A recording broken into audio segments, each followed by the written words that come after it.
Oke, baik, bertemu kembali dalam bab yang kedua pada mata pelajaran PPKN di semester genap tahun ajaran 2020-2021. Nah, di sini kita akan mulai membahas tentang kasus-kasus ancaman terhadap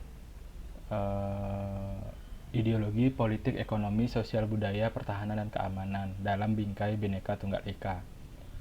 Nah, fokus submateri yang akan menjadi pembahasan yaitu ancaman terhadap integrasi nasional. Nah, pada pembahasan yang pertama ini kita akan membahas tentang integrasi nasional. Nah, di sini integrasi nasional itu berasal dari kata integrasi. Nah, kata integrasi ini bisa diambil dari kata integrate dalam bahasa Inggris, dan kata integrasi ini juga bisa nanti dicari pengertiannya dari Kamus Besar Bahasa Indonesia. Dilihat dari asal katanya, integrate dalam bahasa Inggris, integrasi itu berarti menyatu padukan, menggabungkan, mempersatukan. Sedangkan dalam Kamus Besar Bahasa Indonesia, integrasi itu berarti pembauran hingga menjadi satu kesatuan yang bulat dan utuh. Yang kedua, dalam kata integrasi nasional itu ada kata nasional. Kata nasional ini diambil dari bahasa Inggris, dari istilah nation dalam bahasa Inggris yang berarti bangsa. Jadi kalau kita sederhana membuat pengertian integrasi nasional itu pembauran hingga menjadi satu kesatuan yang bulat dan utuh menjadi sebuah bangsa atau sebagai sebuah bangsa, atau bisa juga menyatu padukan, menggabungkan, mempersatukan ke dalam sebuah bangsa. Nah, definisi integrasi nasional itu menurut Kamus Besar Bahasa Indonesia itu bisa dibedakan menjadi dua. Yang pertama, definisi secara politis. Nah, integrasi nasional menurut Kamus Besar Bahasa Indonesia dilihat dari segi politis atau secara politis, yaitu merupakan proses penyatuan berbagai kelompok budaya dan sosial ke dalam kesatuan wilayah tradisional, dalam satuan wilayah nasional yang membentuk suatu identitas nasional. Yang kedua, pengertian integrasi nasional menurut Kamus Besar Bahasa Indonesia secara antropologis. Secara antropologis, di sini integrasi nasional itu merupakan proses penyesuaian di antara unsur-unsur kebudayaan yang berbeda sehingga mencapai suatu keserasian fungsi dalam kehidupan bermasyarakat.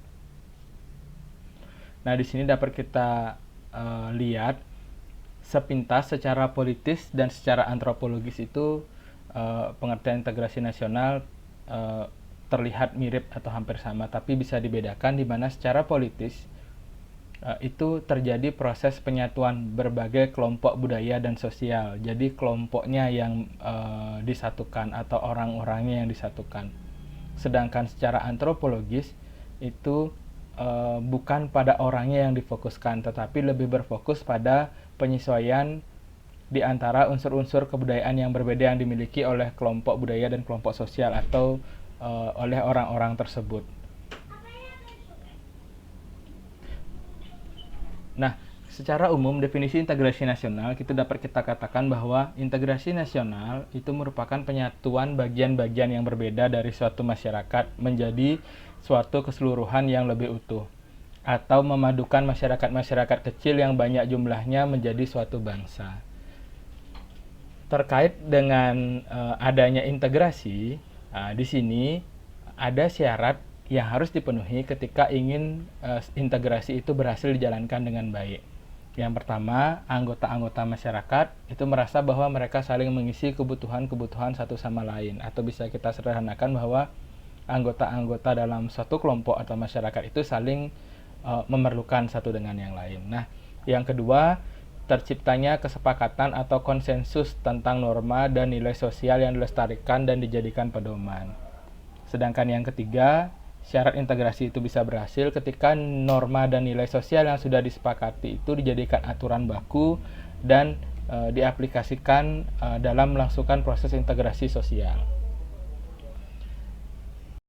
Baik, berikutnya terkait dengan integrasi nasional di Indonesia, kita masuk ke pembahasan tentang posisi Indonesia. Nah, posisi Indonesia dikatakan sangat strategis. Strategisnya bisa dilihat dari dua hal. Yang pertama, dari segi kewilayahan. Yang kedua, dilihat dari aspek kehidupan sosial. Dari segi kewilayahan, kita biasanya disebut dengan istilah Nusantara, di mana kita berada pada posisi silang di tengah-tengah dunia, serta berada di antara dua samudra dan dua benua. Dilihat dari aspek sosialnya, posisi kita yang strategis di mana kita berada di tengah-tengah. Nah, aspek sosial yang pertama indikatornya itu penduduk Indonesia berada di tengah-tengah antara daerah yang berpenduduk padat di utara itu Tiongkok dan India, dan daerah yang berpenduduk jarang di selatan yaitu Australia.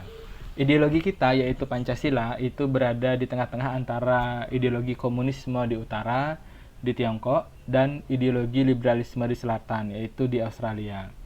Demokrasi Pancasila juga berada di tengah-tengah di antara demokrasi rakyat di Tiongkok dan demokrasi liberal di Australia. Ekonomi kita juga demikian. Kita berada di tengah-tengah di antara negara yang menganut sistem ekonomi sosialis, itu contohnya di Tiongkok, itu berada di utara, dan Australia yang menganut sistem ekonomi kapitalis yang berada di selatan. Berikutnya, masyarakat Indonesia berada di tengah-tengah, yaitu di tengah-tengah antara masyarakat sosialis yang berada di utara, yaitu di Tiongkok, dan masyarakat individualis yang berada di Australia. Kebudayaan Indonesia juga berada di tengah-tengah di antara negara yang menganut budaya timur di di utara, dan negara yang menganut budaya barat di selatan. Dilihat dari sistem pertahanan dan keamanan, Indonesia berada di tengah-tengah juga. Jadi di antara negara yang menganut sistem pertahanan kontinental yang ada di utara, jadi sistem pertahanan kontinental itu lebih mengutamakan pertahanan darat, dan negara yang menganut sistem pertahanan maritim di selatan dan timur. Jadi lebih mengutamakan sistem pertahanan untuk wilayah laut karena sebagian besar mungkin wilayah negara mereka adalah lautan. Kita lanjut kembali tentang kajian posisi Indonesia yang strategis. Strategisnya posisi Indonesia pasti memiliki dampak atau berdampak bagi Indonesia. Nah, ketika kita bicara dampak itu pasti ada dua. Ada positif, ada negatif. Positifnya, kita berada di daerah yang strategis atau posisi yang strategis itu bisa memajukan negara Indonesia dan memperkuat posisi dalam perdamaian dunia. Sedangkan dampak negatifnya itu bisa menjadi ancaman, karena posisi yang strategis itu juga bisa membahayakan kondisi Indonesia baik dari segi militer ataupun non-militer. Sekian pembahasan singkat untuk materi yang sebelumnya sudah anak-anak kerjakan. Kita coba lanjutkan kembali ke pembahasan beberapa soal benar salah. Jadi yang belum bisa dijawab dengan baik atau dengan maksimal.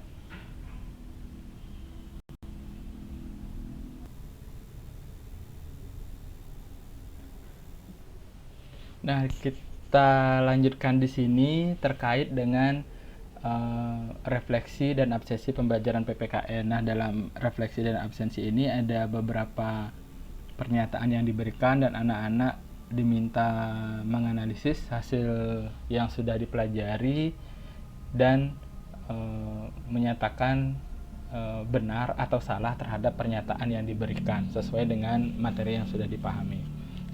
Nah, di sini ada beberapa yang masih belum tepat dibahas atau dijawab oleh anak-anak. Sekarang kita coba membahas. Nah, yang pertama, di sini terdapat pernyataan bahwa kata integrasi berasal dari bahasa Latin integrate, yang artinya menyatu padukan, menggabungkan, mempersatukan.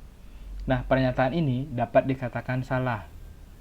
Kenapa dikatakan salah? Karena dari materi yang sudah dibaca, itu kata integrasi yang berasal dari kata integrate itu bukan berasal dari bahasa Latin, tetapi berasal dari bahasa Inggris.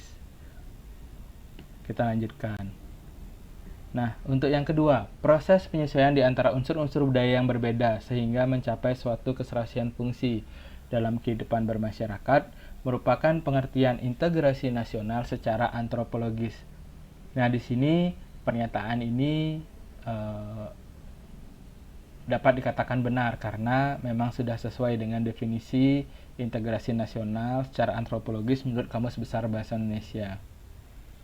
Nah, berikutnya ada kata pembauran menjadi satu kesatuan yang bulat dan utuh merupakan pengertian dari integrasi nasional. Nah, di sini sebagian besar anak-anak masih mengalami miskonsepsi, jadi jawabannya belum tepat, di mana pembauran menjadi satu kesatuan yang bulat dan utuh itu merupakan pengertian dari integrasi, bukan integrasi nasional.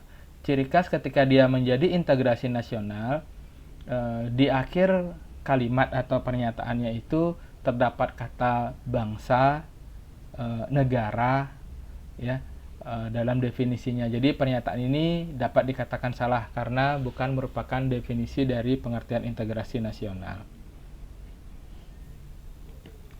Kita lanjutkan ke pernyataan berikutnya.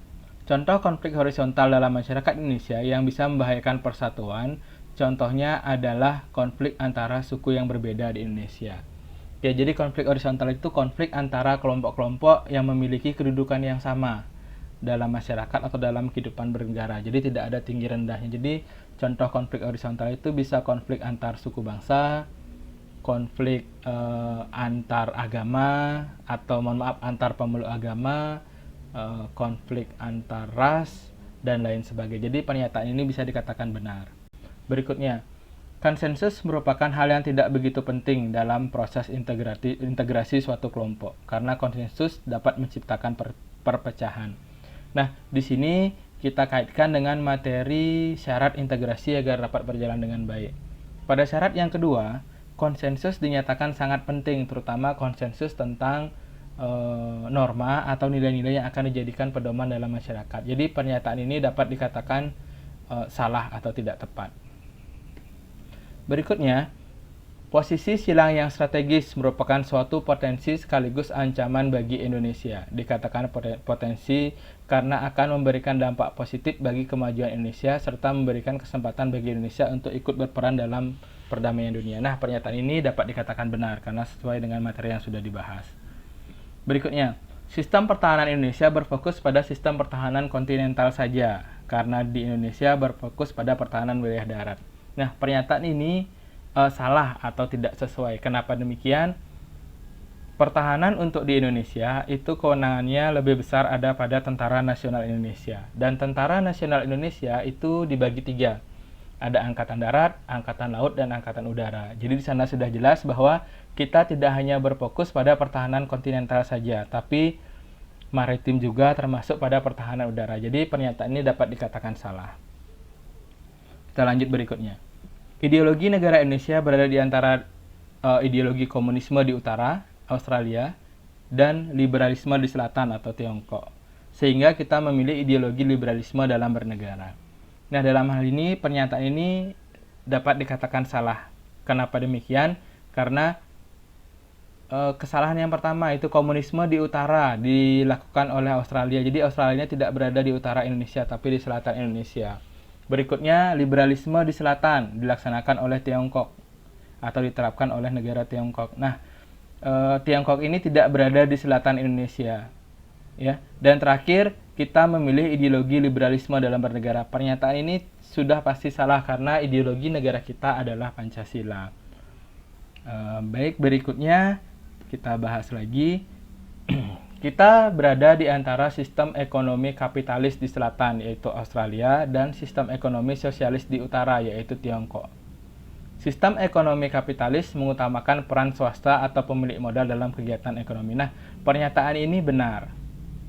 Karena kita memang berada di tengah-tengah antara sistem ekonomi kapitalis di selatan yang dilaksanakan oleh Australia dan sistem ekonomi sosialis di utara yang dilaksanakan oleh negara Tiongkok. Jadi sistem ekonomi kapitalis merupakan mengutamakan peran swasta atau pemilik modal dalam kegiatan ekonomi. Nah, di sini sudah sangat tepat dan sangat benar.